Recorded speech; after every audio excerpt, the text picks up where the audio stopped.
Kinick out sa isang private school ang 3 estudyante matapos di manong magsalita ng Ilocano. Giit ng pamunuan ng paaralan, malinaw raw sa kanilang handbook ang kanilang English-speaking policy sa loob ng campus. Pero ayon sa Komisyon sa Wikang Filipino, pwedeng ireklamo ang naturang eskwelahan. Nagbabalik si Tina Panganiban Perez. Dahil daw sa pagsasalita ng masama at ng Ilocano, sinipa sa isang pribadong eskwelahan ng 3 estudyanteng ito. May English-speaking policy raw kasi sa kanilang eskwelahan.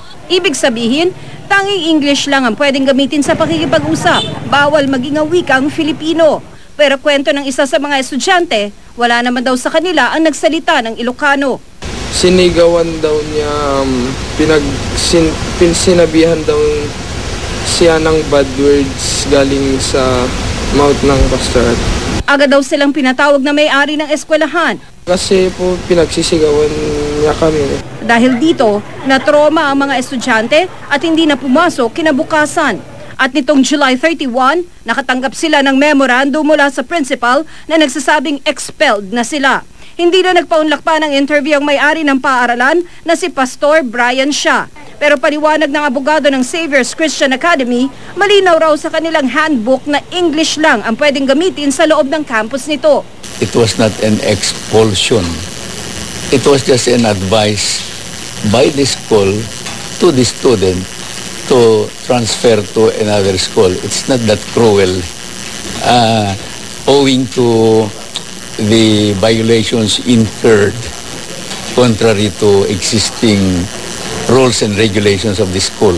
Ayon sa Komisyon sa Wikang Filipino, pwede raw ireklamo sa DepEd o CHED ang mga eskwelahang ganito. Isasangguni rin daw nila ang issue kay Ilocos Norte Governor Amy Marcos. Sa ilalim ng bilingual policy ng edukasyon na hindi naman binabawi pa, dapat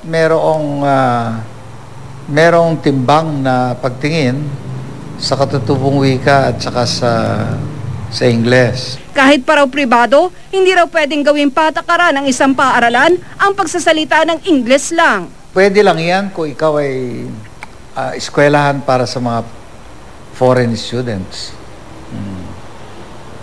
Kung sakasakali. Pero hindi ko nakikita na yan dapat maging patakaran kahit ng isang pribadong eskwelahan. Hinihintay na raw ng DepEd ang formal na reklamo laban sa eskwelahan. Tina Panganiban Perez, GMA News.